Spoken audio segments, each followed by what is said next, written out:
Podcasting, the latest frontier. These are the episodes of a Catch as Catch Can podcast. Its continuing mission: to explore strange, nerdy topics, to chat about sports, movies, sci-fi, and so much more. To boldly pod where this nerd has gone before.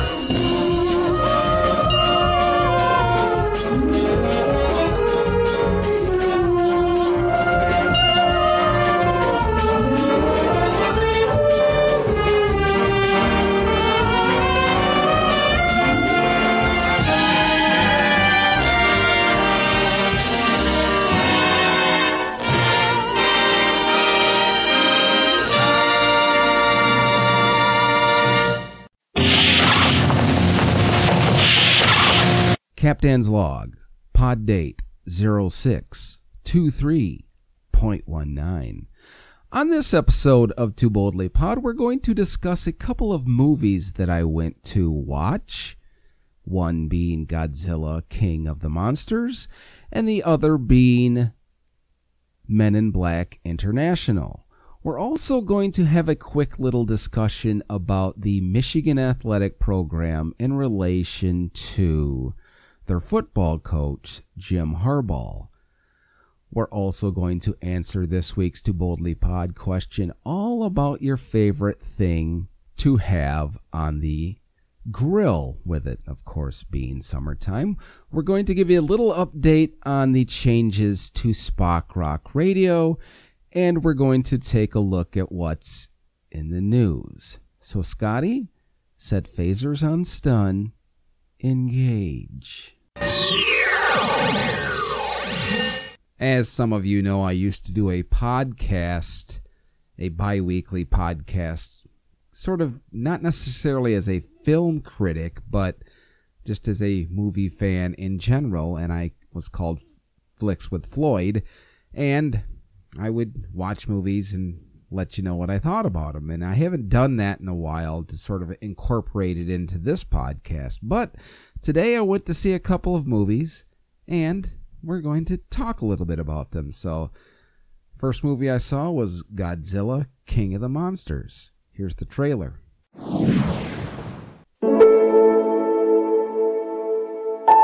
What we are witnessing here is the return of Titans.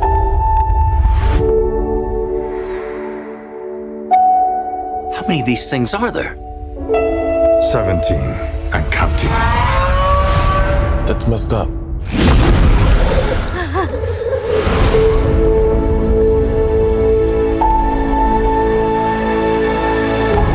Mothra, Rodan, Ghidorah. Oh my. They're moving like a pack. They're hunting. They all respond directly to an alpha. We stop this Ghidorah, we stop them all. Is there another creature that might stand a chance against him?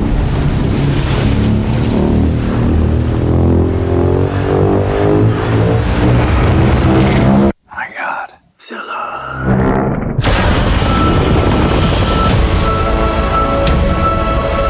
Our planet will perish,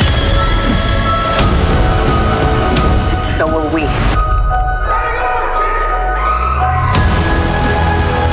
Unless we set Godzilla free.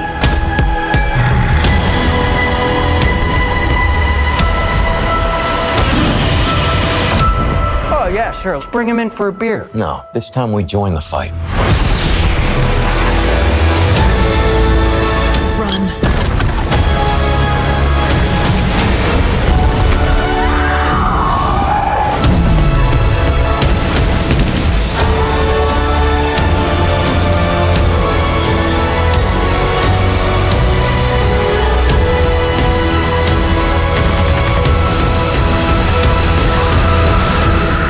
This is Godzilla's world.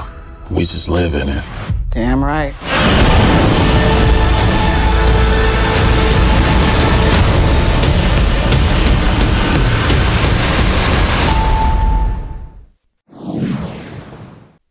Godzilla King of the Monsters is the film directed by Michael Dougherty and written by Dougherty, Zach Shields, and Max Bornstein as a sequel to their 2014 movie Godzilla. It's the 35th movie in the Godzilla franchise and the third Legendary Films MonsterVerse movie, and the third to be completely produced by a Hollywood studio. It starred Kyle Chandler, Vera Farmiga, and Millie Bobby Brown, among others.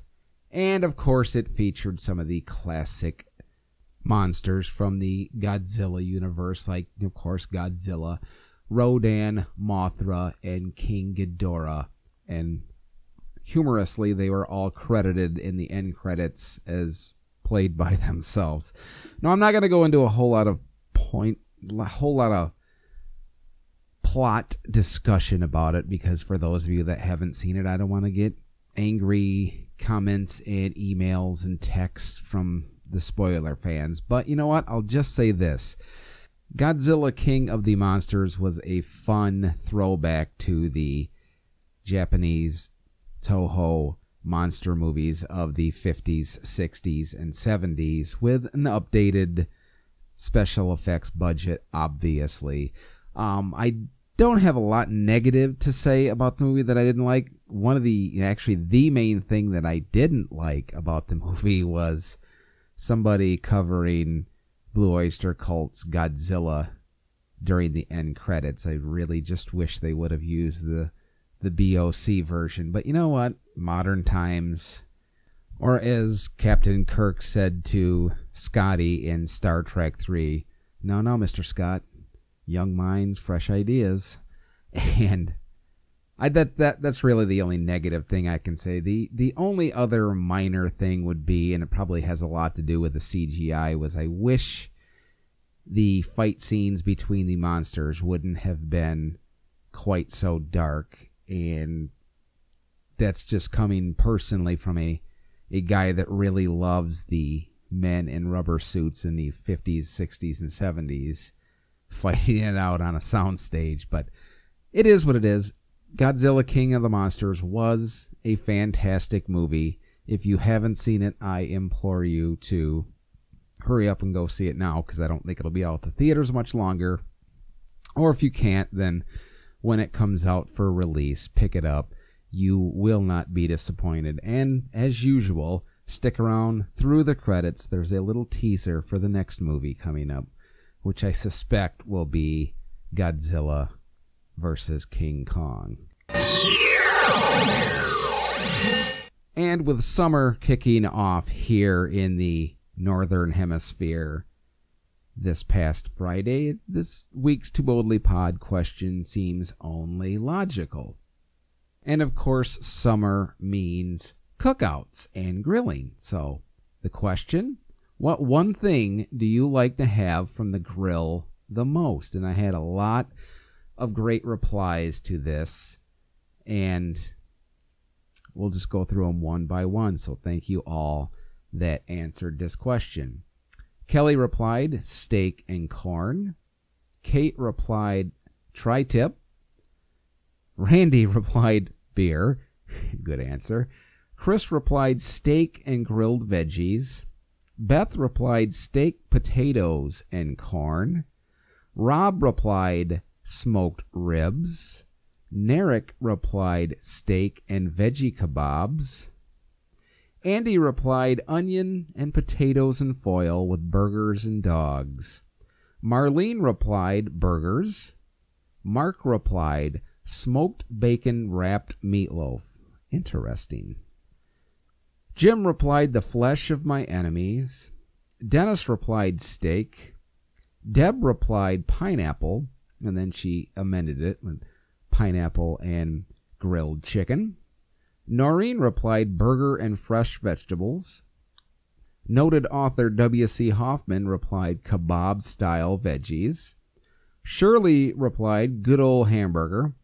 And Janet replied, ribs. And I thought about this. Pretty much my favorite thing on the grill is just about everything. But if you didn't answer and you want to let us know, let me know on Facebook or Twitter at Too Boldly Pod what your favorite thing to grill in the summertime is. The other movie that I went to watch was Men in Black International, and here's the trailer.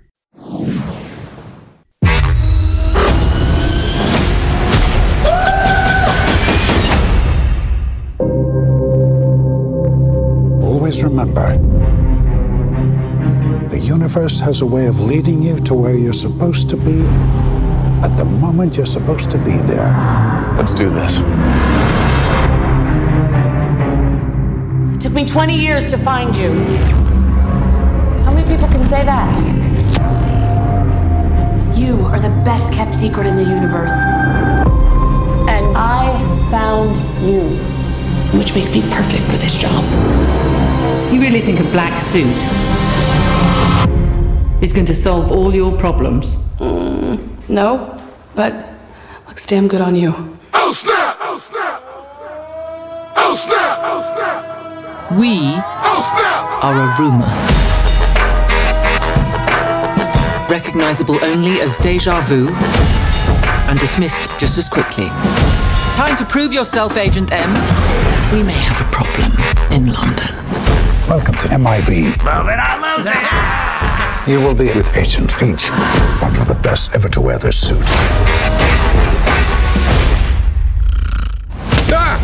Catching up on my daily meditation. Time for lunch, I think. Are you hungry? It's 9:30. Perfect. Tuesday's taco day.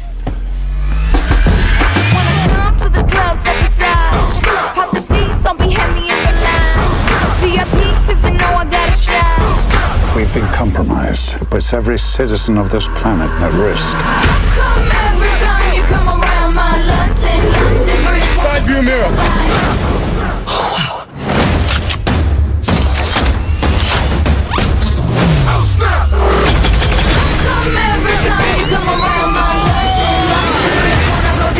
If we could all just look right here. Just try. It's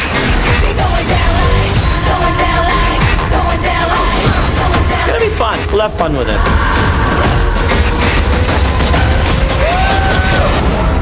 There should be a big red button around here somewhere. Found it.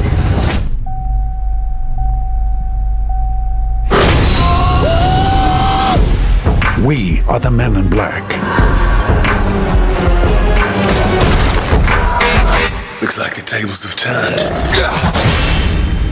That was an incredible catch. Men in Black International was again produced by Steven Spielberg's company Amblin Entertainment in conjunction with Paramount Pictures. It was directed by F. Gary Gray and starred Chris Hemsworth, Tessa Thompson, Rebecca Ferguson, Emma Thompson, and Liam Neeson. Now, what I'll say about it is it was a fun movie. There was nothing uniquely original. If it's basically seen the previous Men in Black movies, they followed the same storyline, or not necessarily the same storyline, but the same story process, the same type of script. So there's really nothing uniquely original in this movie. One thing I really wasn't a huge fan of in the movie was, in the previous movies, the humor was pretty top-notch. In this movie, they seem to really be pushing a little too hard to make a few things funny, and they didn't really come off as humorous, at least to me. But bottom line, if you're a fan of the Men in Black series, this movie, though it gets panned on Rotten Tomatoes and by the critics and whatnot, and sort of a semi-flop at the box office. But again, if you enjoy the Men in Black series, this movie is at least worth taking a look at once, because it was entertaining enough for those of us that enjoy the Men in Black series. Now, if you have any thoughts about Godzilla, King of the Monsters, or Men in Black International, let me know on Facebook or Twitter at Too Boldly Pod. This discussion will probably annoy or anger some listeners to this podcast, but bear with me. on what I have to say. And if you still disagree or would like to counterpoint what I am about to say, then I urge you to let me know on Facebook or Twitter at Too Boldly Pod your opinion, your thoughts, or dare I say join me on a future podcast to have a civil discussion about it. And it's more centric to those of us that are fans of the University of Michigan. This past week, the Michigan baseball team has been playing in the College Baseball World Series, and yesterday, last evening, Friday, they beat Texas Tech to earn a spot in the championship portion of the tournament, which means they could have a national championship in baseball for the first time since the 1960s. And here's the crux of my whole rant, I suppose, if you will. We're having success with the baseball team. We've had success with the college basketball team at the University of Michigan under John Beilein when he was coaching. 2 national championship game appearances, some Big Ten tournament championships, and all in all, some very successful seasons. Now, that's all well and great, and you can be proud of that if you're a fan or alumnus or student or donor for the University of Michigan. But here is kind of my point. We all know that at the University of Michigan that football is king. And matter of fact, it's probably king in all of collegiate sports, no matter where it is you're at. But we hired the self-professed or the anointed savior for Michigan's football program in Jim Harbaugh, and he's built this huge hype machine. Whether he has built it or it has been built around him, he seems to be taking it and running with the title and not disavowing it. But he's done that, and he's got hype, and he still continues to get hype in and about himself and the University of Michigan. And I realize that today's society is all about branding. But you can brand yourself all you want, but if you're not succeeding at what you're doing, then your brand eventually fades off into the distance. And take the branding and the hype aside, you're really not getting any results on the field with Jim Harbaugh as the head coach. Now, bear with me. I'm not advocating firing Jim Harbaugh. I'm simply saying that maybe he should feel a little bit of a hot seat with the Michigan baseball team and the basketball team's recent success, that he has come into Michigan as the quote-unquote savior and has done absolutely nothing in his time here to warrant the amount he gets paid, which is irrelevant because the contract is the contract. It should be honored on both sides. So just take the money aspect out of it for now and agree or disagree with me that we're seeing success at the University of Michigan in other areas other than football. So should he have some pressure put on him? Should he quell the hype machine? Should he do something to actually win, actually be successful before reinvigorating, restarting, re-amplifying the hype machine that is around him in the football program? Because it seems to me that he's getting overshadowed as a coach in both basketball and baseball, when we all know and accept that here at the University of Michigan, that football is king. So my simple question is, should he feel a little bit of heat with all of the success that the baseball and basketball programs are having, and he's going into year, was it 4 or 5, and he's had absolutely zero success running and operating and during the football seasons? So do I think? Yeah, I think he should feel a little bit of heat. Do I think he will? No, because I think he's sort of achieved this moment of zen, this moment of tenure that I really don't think that he has earned, where he can't be touched. And I mean, let's face facts. In his time as the head coach of Michigan football, he's beat his main rival, Ohio State, 0 times, and he has only beat his other rival, Michigan State, twice. So, and there's been no conference championships, no trip to the playoffs, and let's face it, really no big wins. I mean, I suppose you could say the Michigan State wins are big, but both of those wins came in years when Michigan State's football program wasn't exactly running on all cylinders. So, do I think he should feel some heat? Yes, I do. You can disagree with me, and that's perfectly fine.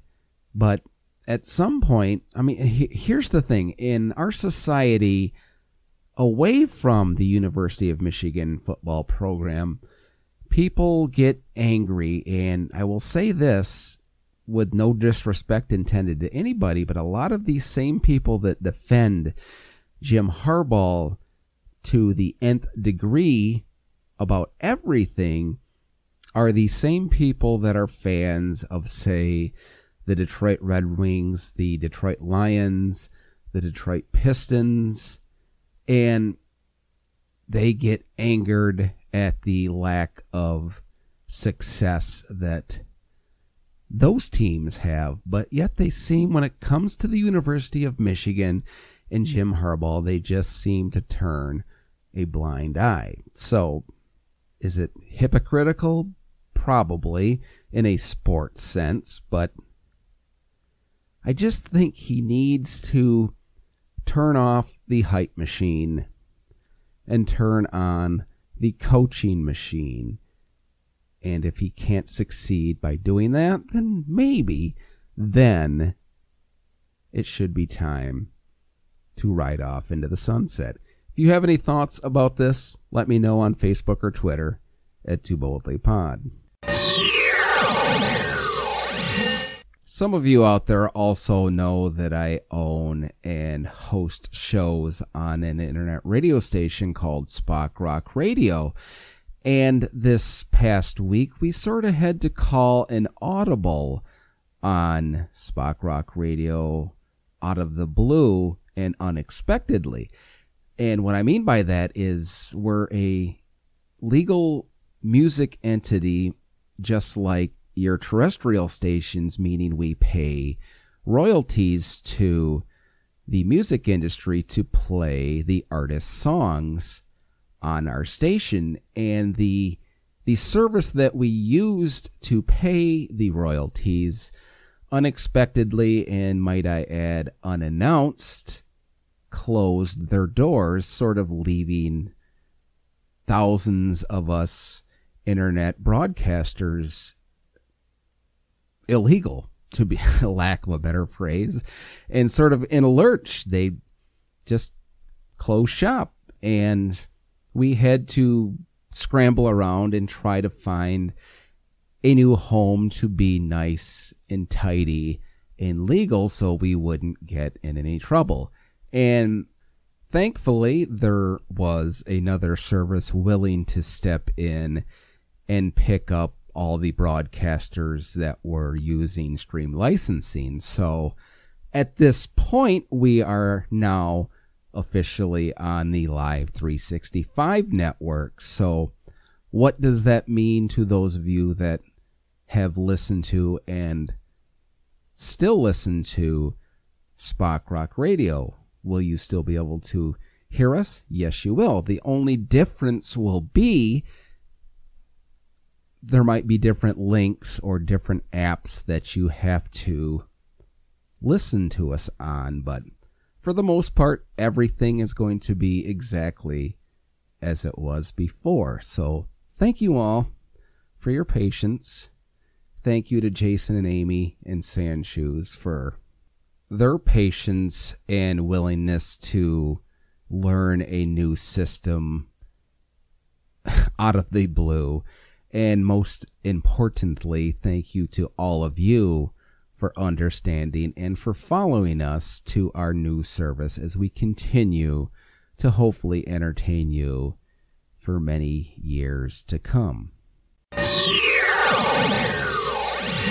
And in the news today, via the Associated Press, Dateline, Walhalla, South Carolina.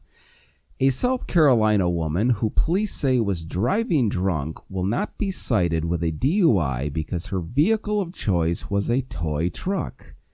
News outlets quote police as saying that instead they charged the 25-year-old with public intoxication.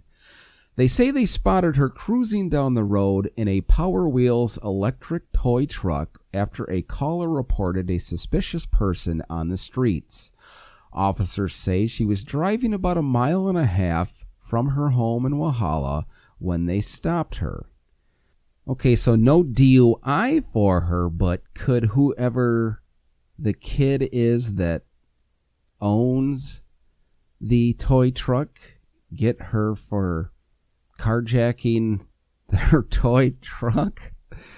This just begs the question, the hell is wrong with mankind?